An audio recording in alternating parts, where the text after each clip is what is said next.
Good evening, student. In this lecture, we will try to learn about the connection between liver, pancreas, and our intestinal system. See, liver and pancreas are the main digestive glands of our body, and these digestive glands are connected with our intestinal tract. So, in this lecture, we will try to see the connection between a liver, pancreas, and our intestinal tract. So, let's start with our lecture.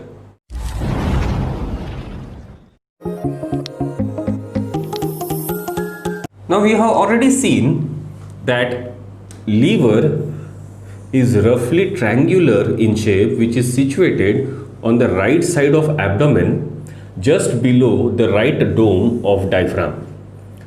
The liver is divided into two lobes with the help of falciparum ligament, and here is the right lobe of liver and this is the left lobe of liver.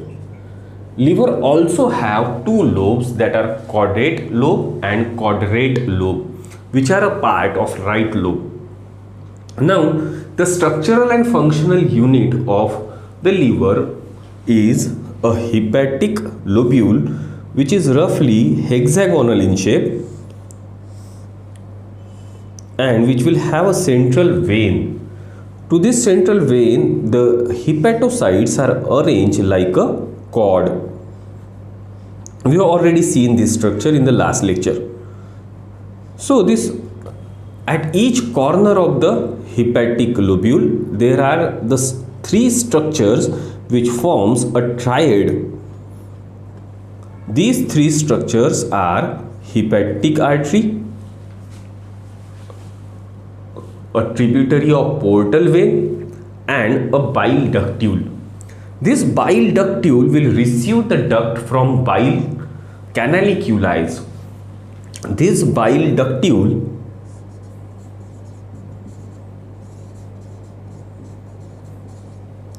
will receive the bile from bile canaliculi. Bile canaliculi are the spaces between the adjacent hepatocytes. Bile canaliculi. Okay, आपण काय म्हटलं की जे बाईल डक्ट्यूल आहे त्या बाईल डक्ट्यूमध्ये बाईल कुठनं येईल, तर ते येईल बाईल कॅनॅलिक्युलायमधून. बाईल कॅनॅलिक्युलाय ही जागा आहे दोन ॲडजेसंट हिपॅटोसाइट्स म्हणजे लिव्हरच्या सेलमधली. सो लिव्हरचे सेल काय करतील, तर लिव्हरचे सेल जे बाईल सिक्रीट करतील ते बाईल कॅनॅलिक्युलायमध्ये करतील आणि बाईल कॅनॅलिक्युलाय जॉईन होऊन बनवतील बाईल डक्ट्यूल. आता हे सगळे बाईल डक्ट्यूल एकत्र येतील आणि राईट साईडचे सगळे बाईल डक्ट्यूल एकत्र आल्यामुळे इकडे राईट साईडचा एक बाईल डक्ट तयार होईल. सिमिलरली लेफ्ट साईडचे सगळे बाईल डक्ट्यूल एकत्र येऊन लेफ्ट साईडचा एक बाईल डक्ट तयार करतील. So this is a left बाईल duct and this is the right bile duct. हे दोनही डक्ट एकमेकांशी जॉईन होतील and they will form a common hepatic duct.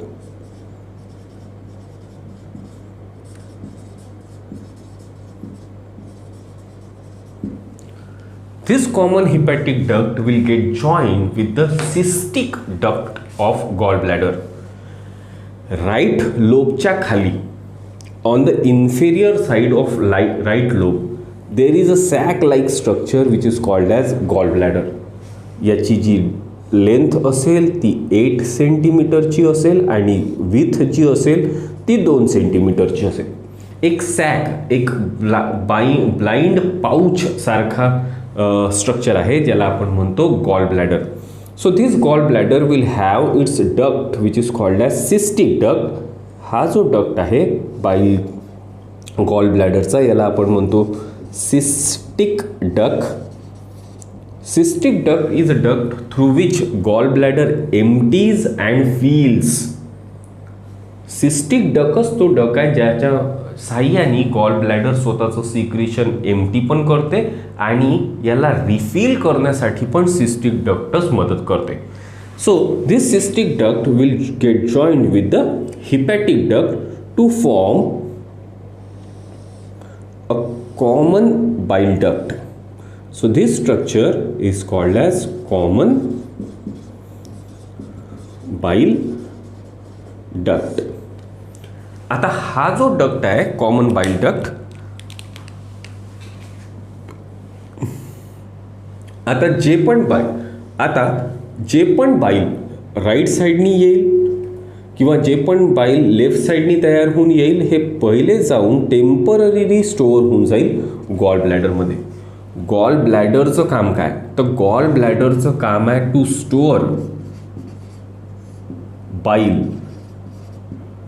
Temporarily, okay, and to concentrate the bile. हे दोन गोष्टी गॉल ब्लॅडर करते. आणि गॉल ब्लॅडरचं जे महत्त्वाचं काम आहे ते आहे release of bile, not secretion of bile. Secretion of bile is a work of liver, while release of bile is a work of gall bladder. मग NCERT कधी कधी असाही प्रश्न विचारते की जर समजा आपण गॉल ब्लॅडर काढून टाकलं, the operation is called as cholecystectomy, तर मग त्या कंडिशनमध्ये बाईलचं काय होईल, काहीच नाही होणार. त्या कंडिशनमध्ये जे पण बाईल लिव्हरनी बनवलं ते डायरेक्टली स्मॉल इंटेस्टाईनमध्ये चाललं जाईल विदाऊट स्टोरिंग. फक्त त्यामध्ये कॉन्सन्ट्रेशन होणार नाही बाईलचं. जे पण बाईल बनलं ते डायरेक्टली लिव्हरमध्ये चाललं जाईल. तर हा पण एक MCQ लक्षात ठेवा. आता हा जो कॉमन बाईल डक्ट आहे हा जाऊन पॅनक्रियाच्या डक्टशी जॉईन होऊन जातो. सो इथे आपला स्मॉल इंटेस्टाईन असेल, या साईडला आपलं स्टमक आहे आणि स्टमकमधून इथे this is the first part of duodenum. इथे आपला पॅनक्रिया असेल,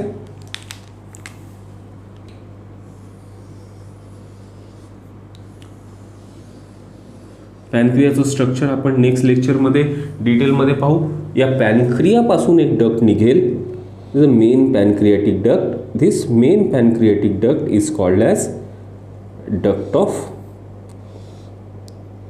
हा मेन पॅनक्रियाटिक डक्ट आहे and this main pancreatic duct is called as duct of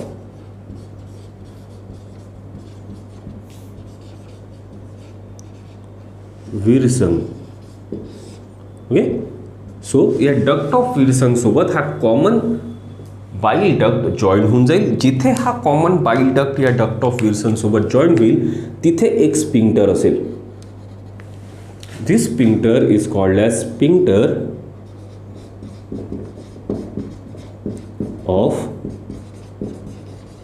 Boyden. Okay, आणि किती बाईल रिलीज करायचं, तर जेव्हा पण फूड इंटेस्टाईनमध्ये येऊन जाईल, डिओडेनमच्या या पार्टमध्ये फूड येऊन जाईल, तेव्हा हे स्पिंक्टर ओपन होईल आणि गॉल ब्लॅडरमधून सिस्टिक डक्टच्या माध्यमातून इथनं बाईल रिलीज होईल इथे. Clear. Now after joining with the duct of Wilson इथे एक कॉमन डक्ट बनेल आणि हा जो कॉमन डक्ट बनला या कॉमन डक्टला आपण म्हणतो हिपॅटो पॅनक्रियाटिक डक्ट.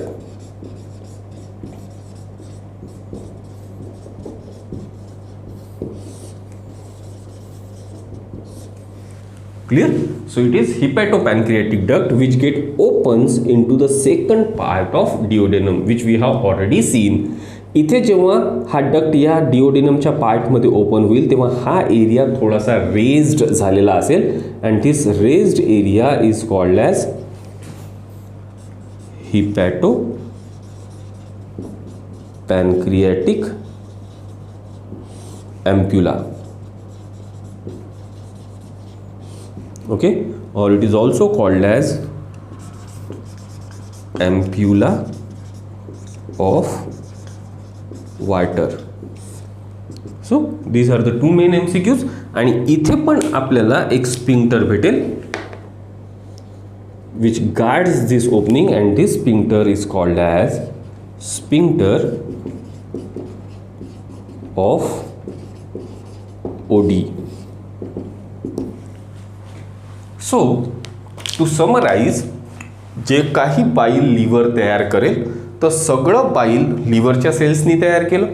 लिव्हरच्या सेलनी बाईल कशात टाकलं? बाईल कॅनॅलिक्युलायमध्ये. बाईल कॅनॅलिक्युलाय जाऊन उघडल्या बाईल डक्ट्युल्समध्ये. बाईल डक्ट्युल्स एकत्र आले राईट साईडचे आणि त्यांनी बनवला राईट बाईल डक्ट. सिमिलरली लेफ्ट साईडचे डक्ट्युल्स एकत्र आले आणि त्यांनी बनवला लेफ्ट बाईल डक्ट.